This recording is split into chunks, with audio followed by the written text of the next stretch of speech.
This is episode 75 with ultra runner and author Catra Corbett. Welcome to Wild Ideas Worth Living, an adventure podcast presented by REI Co-op, the brand who helps get you outside through gear, classes, and adventures. We talk to experts who have taken a wild idea and made it a reality so you can too. From people who have climbed the tallest peaks, started thriving businesses, and even broken records, some of the wildest ideas can lead to the most rewarding adventures. I'm your host, Shelby Stanger, and I hope you enjoy this show.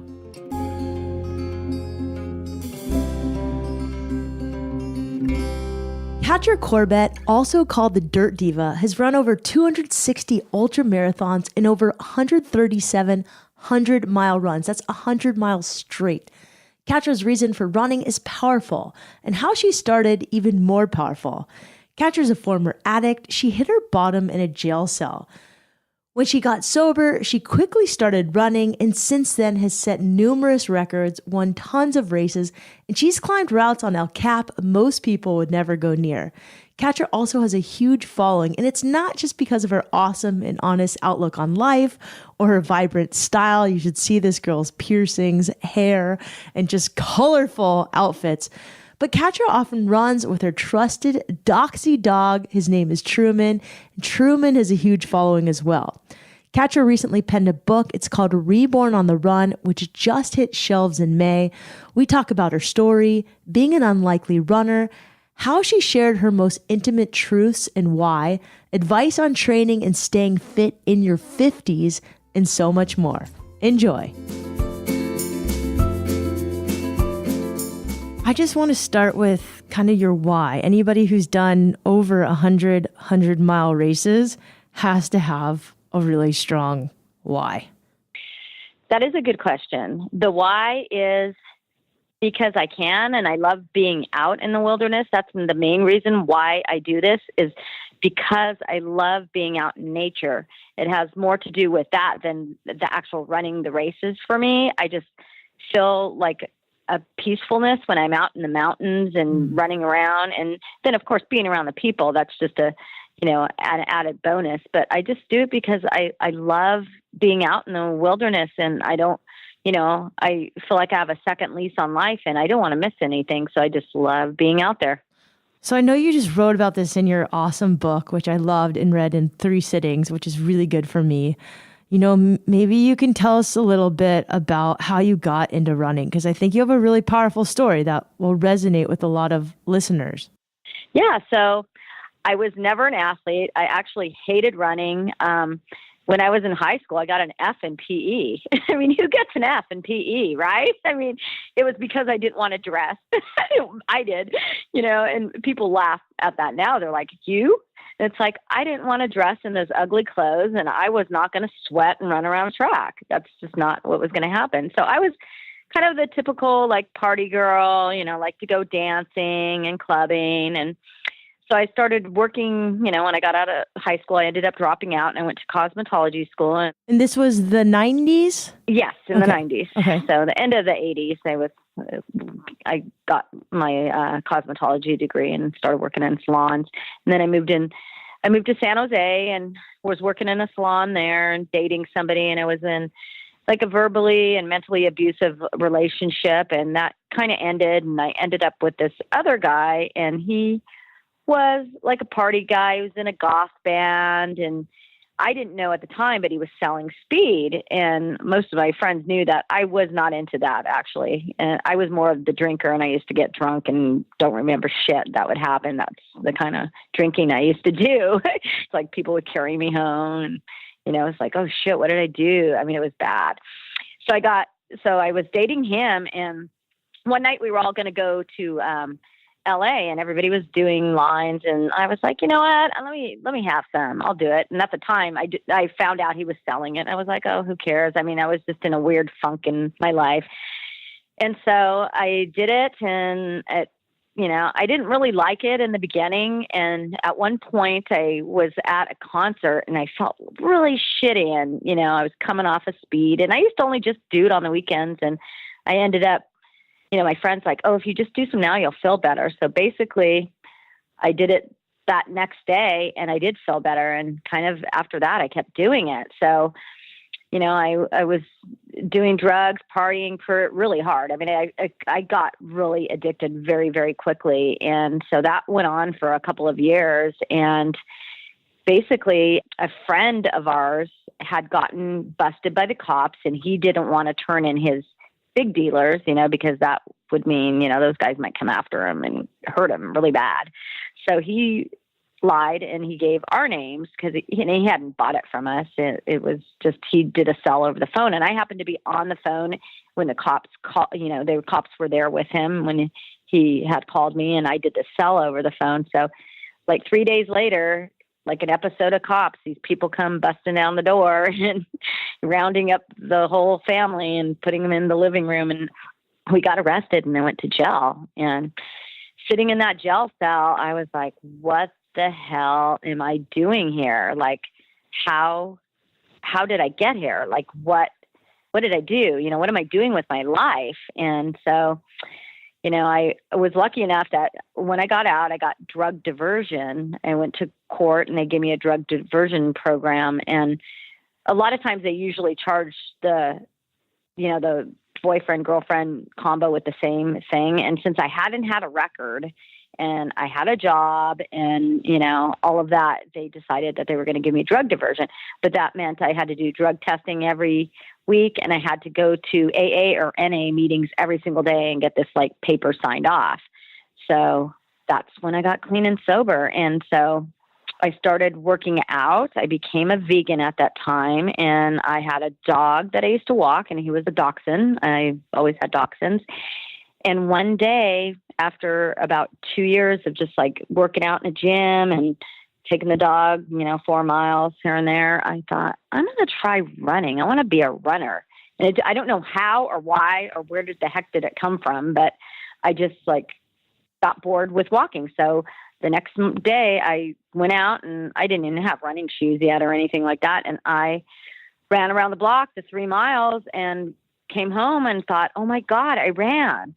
And so went out, bought running shoes, and 2 weeks later, I saw a flyer. Actually, I was at Barnes and Noble's, and this is way back in the day, like 96.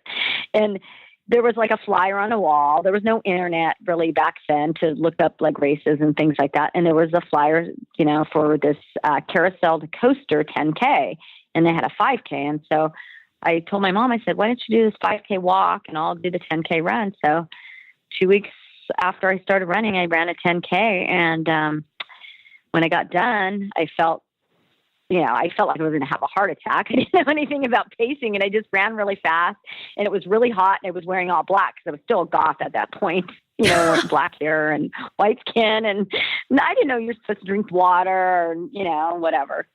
So I got to my car, and on my vehicle, there was a flyer for the San Francisco Marathon.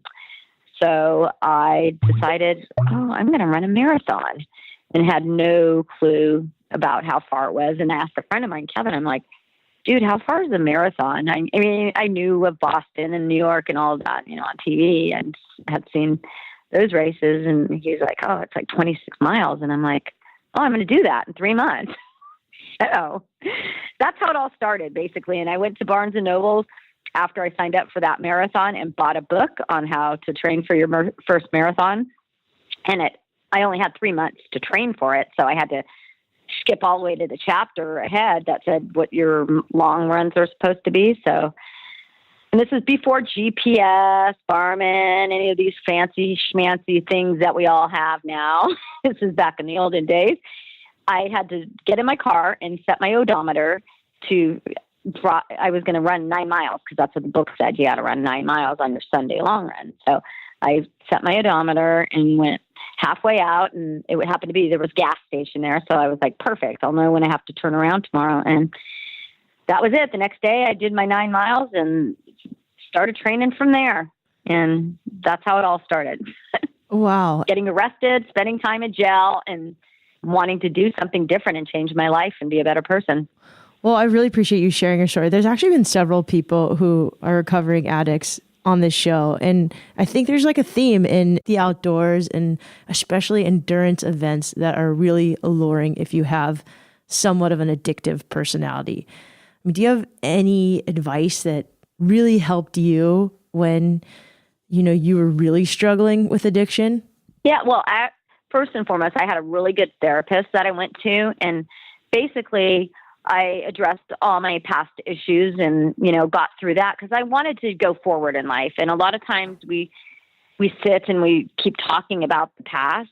But for me, it was like, I just want to go forward now. I've got this out and I'm feeling good about talking about things that happened in the past. And so being out in the wilderness, I mean, I started running on the road, but it wasn't until I started running the trails like a year and a half after I started running that was my main therapy. That is where I felt that I could think about things, plan things, solve problems out there, and just, clear my mind basically. And so running on the trails is what really helps me. And I believe it helps a lot of people. And like you said, a lot of us who are endurance athletes, if we have a past addiction, we are pretty intense.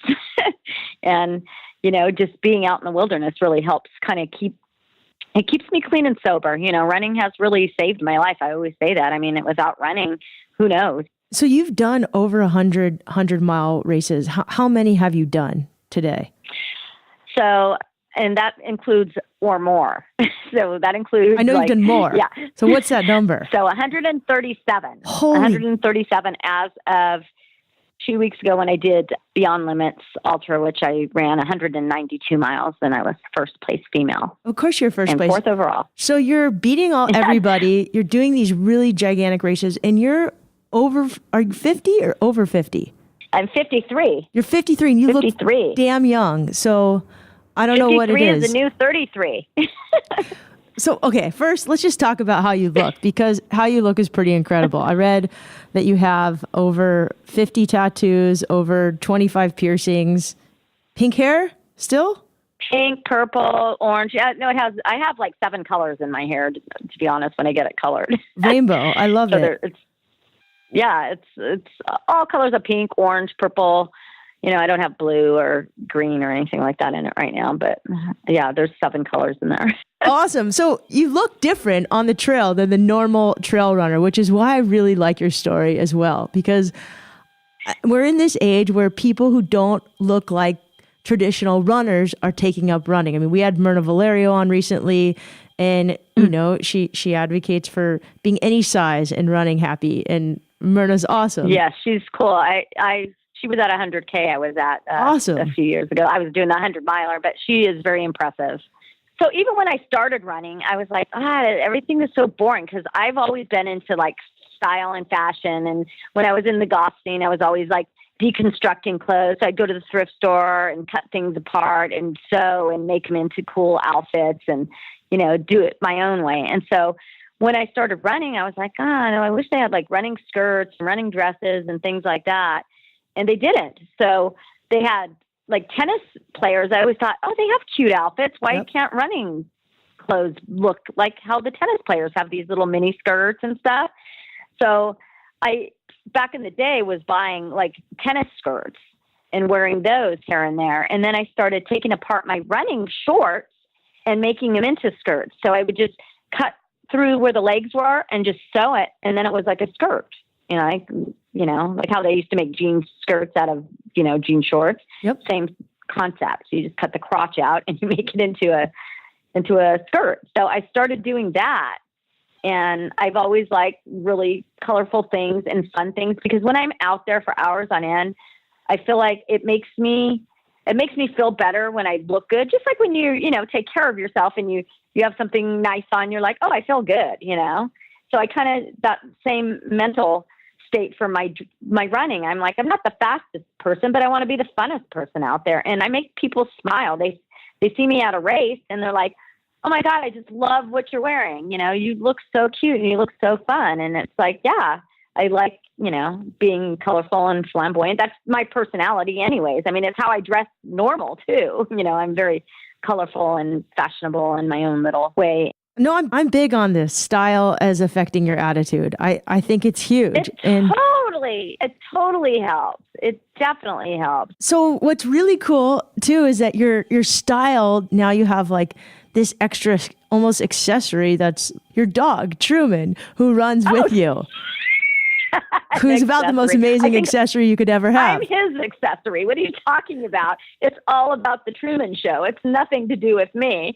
I mean, I was running a 50K last weekend and they're like, where's Truman? It's not like, hey, Catra, how are you? It's like, where's Truman? It's like, well, he's not here.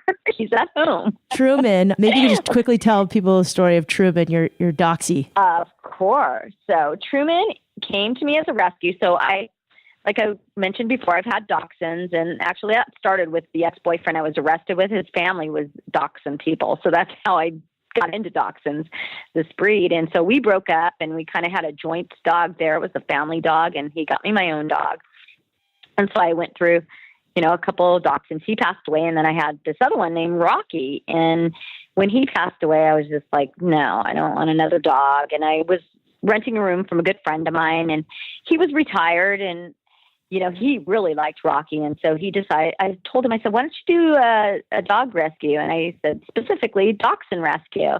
And he was volunteering at the shelter. And then he goes, yeah, you know what? I'm going to do that. So he started volunteering for dachshund rescue. So we'd get these dogs that would come in, and we'd prep them and write reports on how they were doing. So that way we could get them available and ready for adoption. So I'd take them out running and make sure they were good around other dogs and good around people out on the trail, and just, you do various things just to get them ready to go into a good home.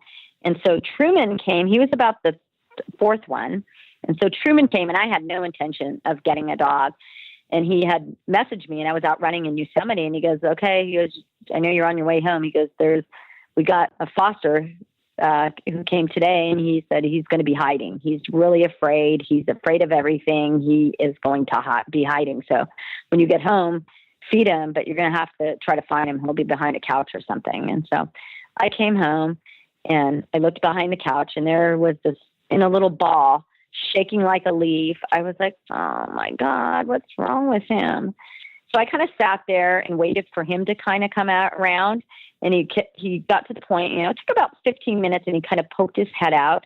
And he, would inch just a little bit. And then finally I thought, well, he's not going to come all the way out. I got to take him out to feed him. So I made him some food, and I sat him in a chair, and I sat him next to me, and then he was able to eat.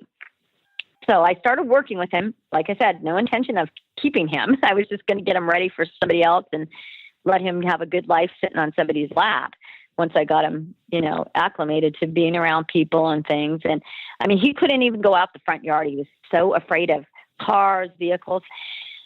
So I worked with him, and I couldn't take him walking around the block. So I would carry him until we'd get away from the traffic and the cars, and then set him down and walk him a little bit. But he constantly would put on the brakes. And so one day I thought, I'm going to take him over the trailhead, and I'm going to bring him up there, and I'm going to take him off leash, and I'm going to start running and see if he follows me. So I got to the trailhead, I sat him on the ground, and he kind of just stood there for a minute, and I looked at him, and I just started running, and he turned around and started running with me. And I was like, whoa. So it started from there. And then I realized, got time to write his resume bio thing up for the dachshund rescue. And I thought, I don't think so. I'm going to keep him because I felt so bad for him. And I put so much work into him that I knew he would go to a good home, but he would sit there for the next half of his life. And I thought, he has sat and hid in fear for 6.5 years of his life that this dog is going to see the world. And so that's what I did. I worked with him, and before you knew it, he was running a 10K, half marathons, 50Ks. It's such a good story. That was probably one of my favorite parts of your books is the story about Truman. And now he runs ultramarathons, and they say that, you said in your book that people say that these types of dogs shouldn't run that far. Exactly. Well, the funny thing is, because he has a great veterinarian, and the problem with them is jumping. So they jump up and down and go up and down steps, and they get spine issues from mostly all that running down steps and things. My vet and other veterinarians that I know have said the best thing for them is to keep them thin and actually run them because they're low to the ground, and it keeps the weight off, and it's not damaging them. And he's gotten x-rays of his spine. Last year I started doing the x-rays, and I'm going to do it every year now.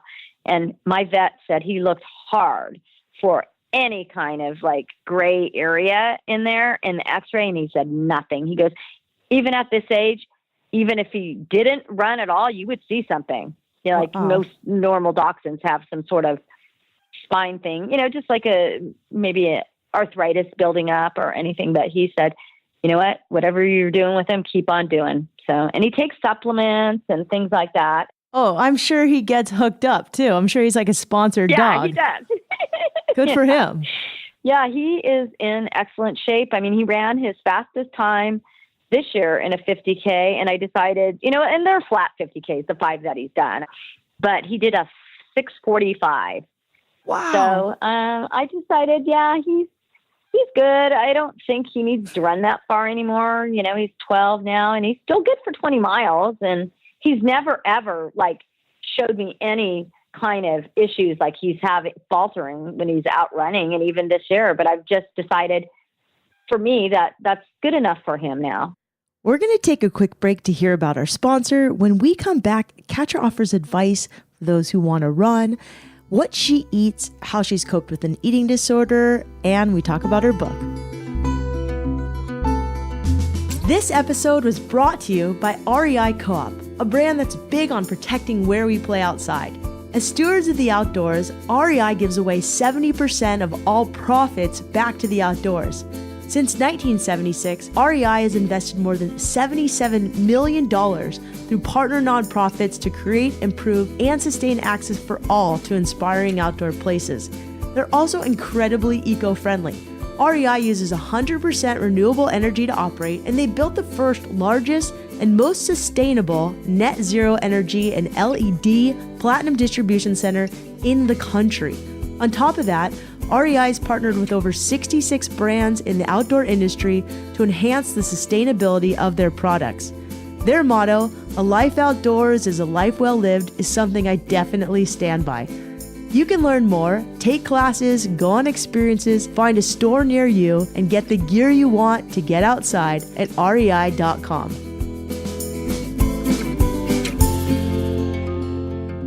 Your dog seems pretty fast, but I'm curious to know, like, how fast do you run per mile, like a 100-mile race?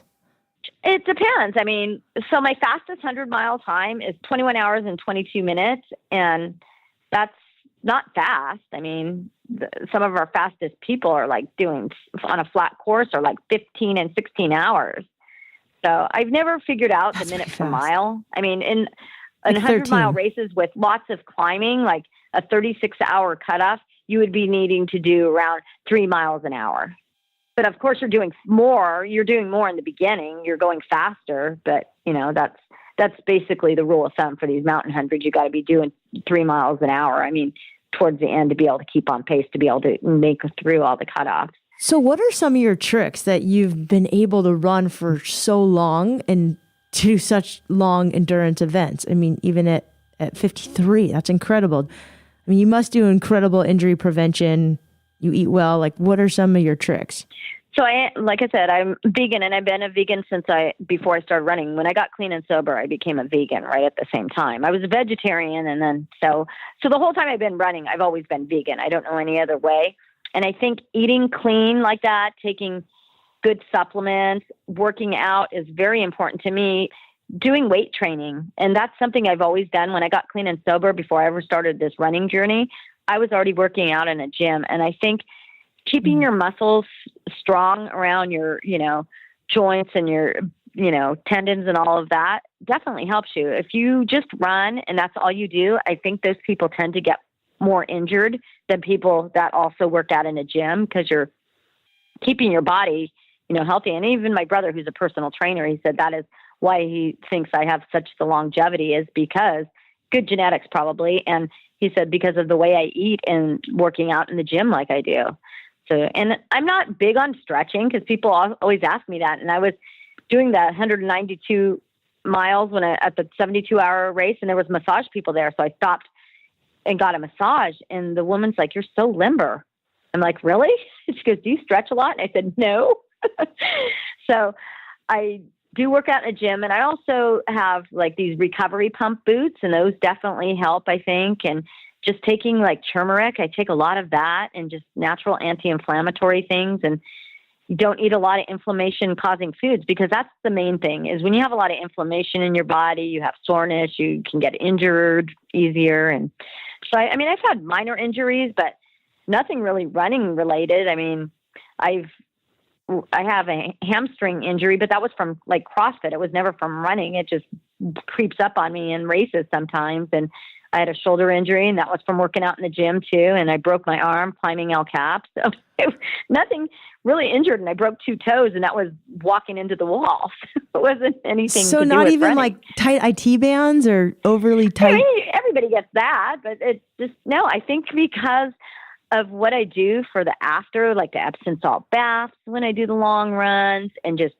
like using natural anti-inflammatory muscle spray. And I just been really, I'm lucky. And I do know that. I mean, not everybody can go for 20 years doing ultras without having some kind of injury. And I run every day. I've been on a running streak for over 5 years now.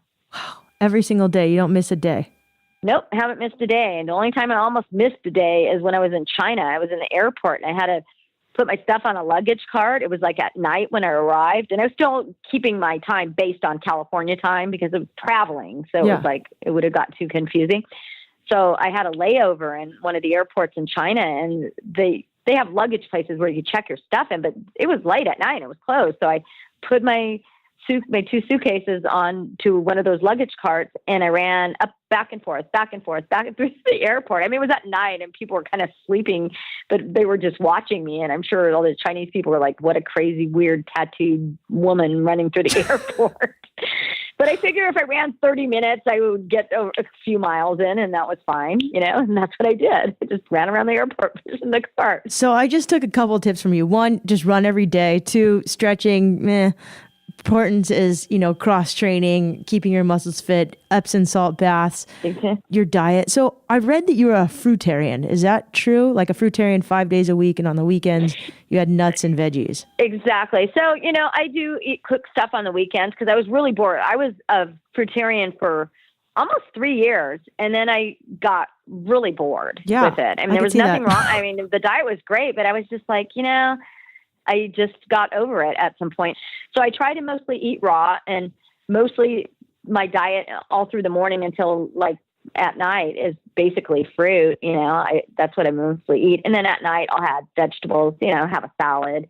And, for snack, I usually have tomato and avocado cut up and fruit. So that's mainly what I'm eating. And then on the weekend, I'll add like quinoa, and I don't eat gluten and wheat. I avoid that because I have intolerance, and soy. So my diet has been that way since I became a vegan. Like 24 years ago, it was harder to be that kind of vegan because I had the intolerance. And when I became vegan, I was like, why am I still sick? I have diarrhea. I'm bloated. I'm not feeling good. And found out, by doing a mono food diet, what I had an issue with.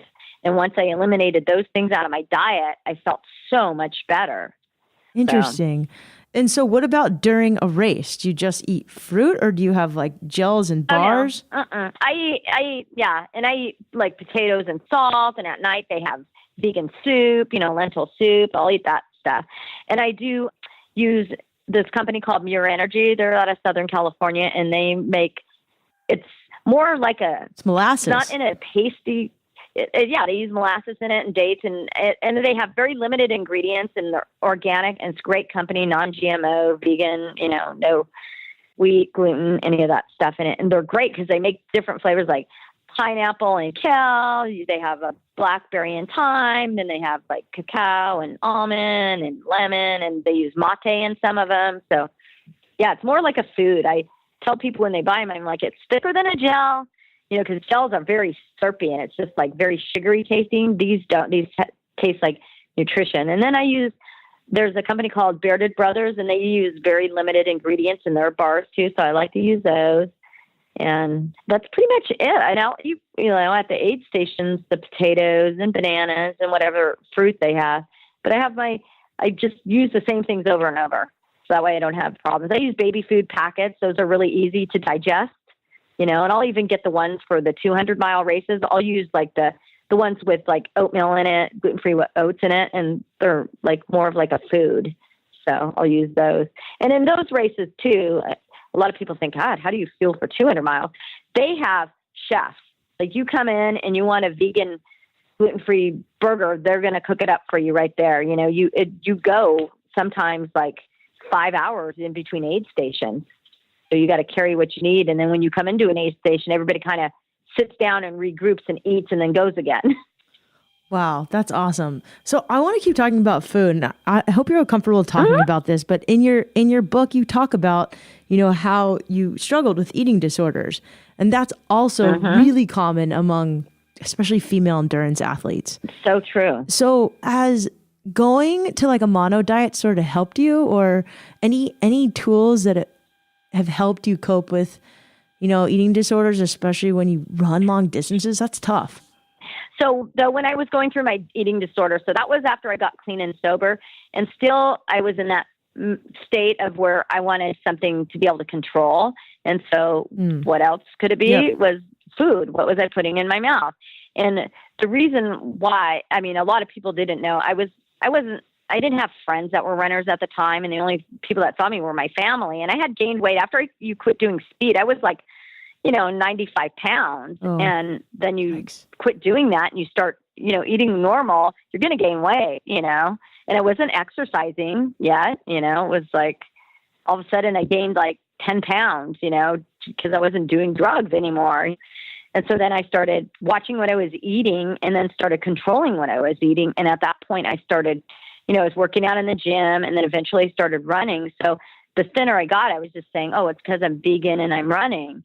And the reality was I got into this whole, downward spiral of controlling everything that I was putting in my mouth. So I would go days just with eating like 2 apples a day and then go out and exercise like a crazy person. And, I just needed to control something. I didn't have my drugs anymore. And I just got into this vicious cycle of just controlling everything that went into my mouth. And I got thinner and thinner. And at one point I was like running and then I was like rollerblading and I was coming back from the gym and it was really hot out and I barely made it to my porch and my mom was there and I passed out. I mean, I was to that point where I wasn't even eating and then I weighed myself, every second of the day. And it's like, if you gained an ounce and I'd have to go out and exercise more.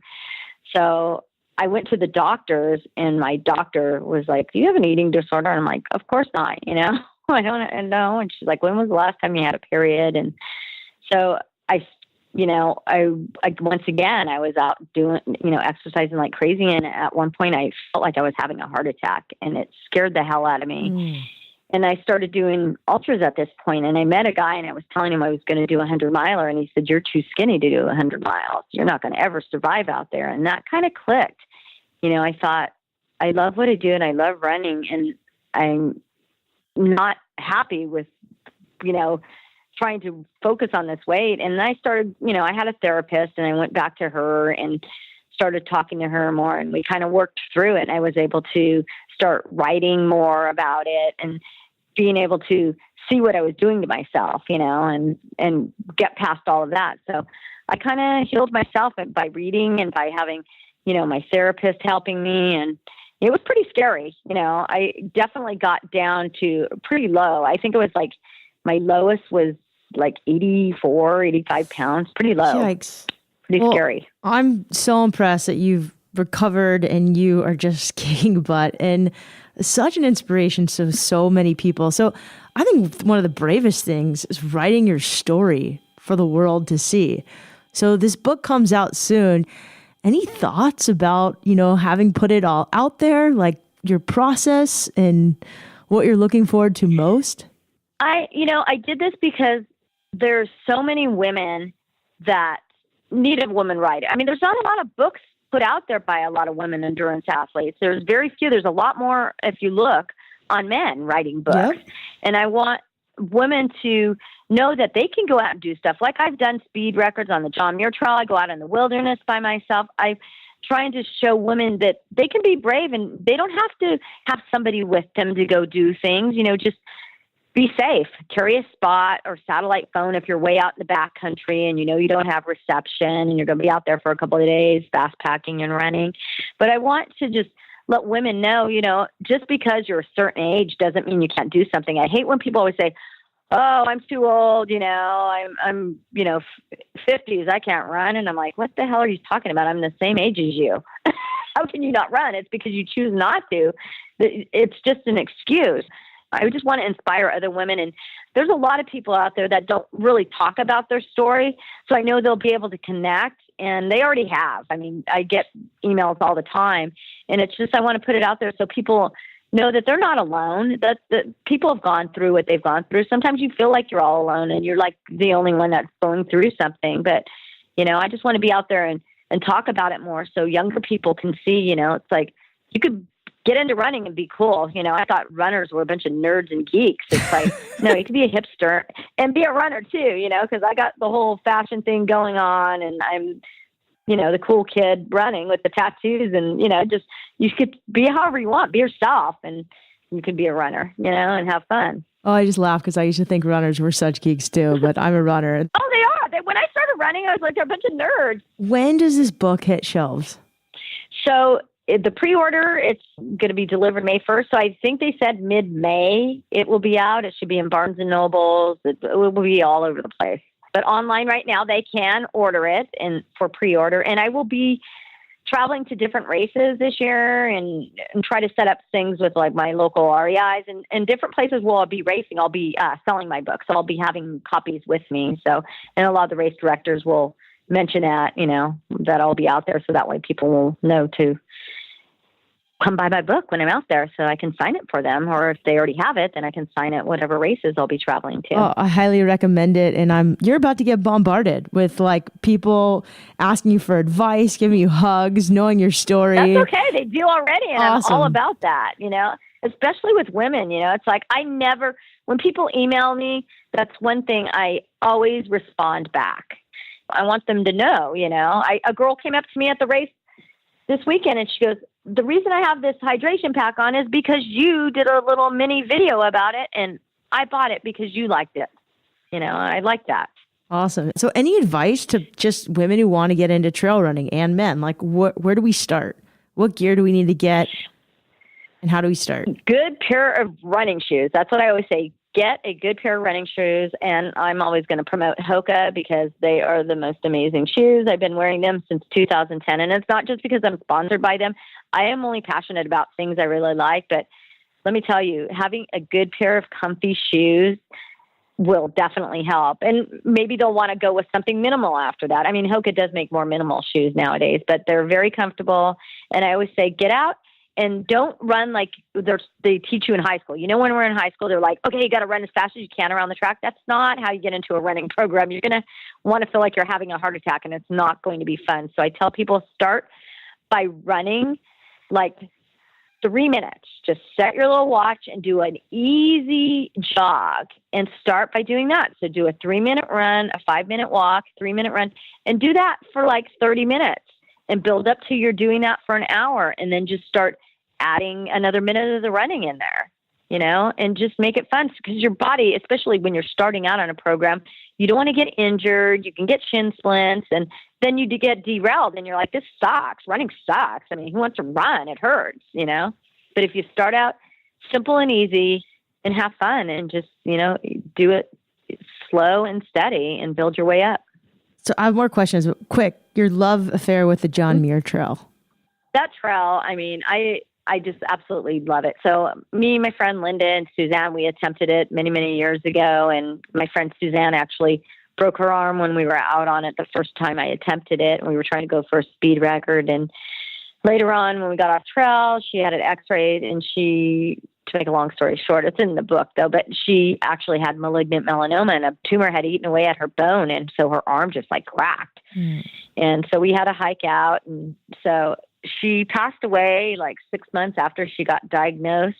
And so after that, I thought I need to get back out on that trail and kind of do it for her and do it for me. So I went back out and did it, and then decided, the second time I was out there, I heard about somebody doing a double of the John Muir Trail. And I was like, a double and out and back. And so I decided to do a double the next year, and I heard the record was 12 days or 14 days, and I did it in 12 days in 4 hours and 57 minutes. And then every year after that, I used it as training. I just go out there and fast pack and just, run, hike, sleep, and just back and, go out there every year. And I haven't done it for the last 3 years, but I'm definitely, now that I'm moving to the east side of the Sierras, I'm going to hop back on there and get back out there, because I swear that's just like the best training. You feel like you've died and gone to heaven when you're out there. There's no place on earth you would rather be. It's the most beautiful place to be along that trail. You caused me to be on the Yosemite website like every day reading your book, so I could try and convince my fiance to come out there and rent a house for the summer, and we could just train every day and run. This looks so fun. Oh, yeah. Well, when I move to Bishop, you'll have to come. We'll have an extra room, and I'll take you out on a tour. We ask all of our guests this, but any advice you'd give to 15-year-old Catra? If you had to go back, and you could go back and, tell yourself one piece of advice. And we ask everyone this because 15 is usually a pretty rough time for a lot of kids. You're usually a sophomore in high school. It's true. If you could go back, what would you tell your 15-year-old self? To love yourself, that, don't get caught up in trying to be do what your friends are doing, and don't be a follower, be a leader. I mean, I'm a leader now, but back in those days, I had 2 older sisters that I looked up to, and they were partying, and I tried to be too old. I was 15 and I looked 12, but I was trying to be 18. So I would just say, I would tell myself, you know what, just be yourself. Don't be a follower, be a leader. Without giving away your book, you dealt with some death in your life. Quite a bit, actually. What has death taught you about life? It taught me that life is short, and that you need to just get out and live, and don't live in the past. Go just live moment to moment, and don't get too far ahead of yourself. Of course, you got to plan, because you want to do races and plan events, but just live each day. Get out. That's why I get out to the trail every single day. I may not see that trail tomorrow. I may not be here, and so I don't take anything for granted. I am just grateful that I'm alive. Each morning I wake up, I'm like, yes, it's another day. I'm alive. Get out and inspire people. Do you have any other rituals besides waking up and just being grateful that you do every morning to keep going? Because what you do is hard. You've chosen a path that it looks glamorous, but I mean, you create everything you do. You go hustle sponsors. I don't know any ultra runners making a ton of money. You've chosen a path that's really noble. Yeah, you're not going to be a millionaire. It ain't easy. So what are some tactics to conquer this, maybe self-doubt, fear, the desire to keep going every day? You know what? I just think about people that I know people that have cancer right now. I know people that are super sick or injured and they can't ever run again, or people that have passed away. And I think when I get up in the morning, when I'm having self-doubt like that, I'm like, there is nothing wrong with me. It's just you got to get out and live for the people that can't run. And that's how I feel when I'm in a race. If I start getting that little negative energy, I go, come on. I mean, look at all the people that will change places in a heartbeat with you. If they could have my health, they'd say, you come have my cancer, and I'll take what you're doing right now and the suffering that you're doing over what I'm going through. So it's all about that, I really, really do. I mean, even people that I don't know, that I, just read a story about somebody, and I'm just like, you know what? I'm just getting out there for these people. Well, you've definitely lived. So any advice to others to live more wildly? If you could leave us with one piece of advice, or sometimes it's a cheesy question, but I like it anyway. If you could fly, an eco-friendly plane around the world and it could have one message, what's your message? Have fun. That's epic advice. Catra, thank you so much. Thank you.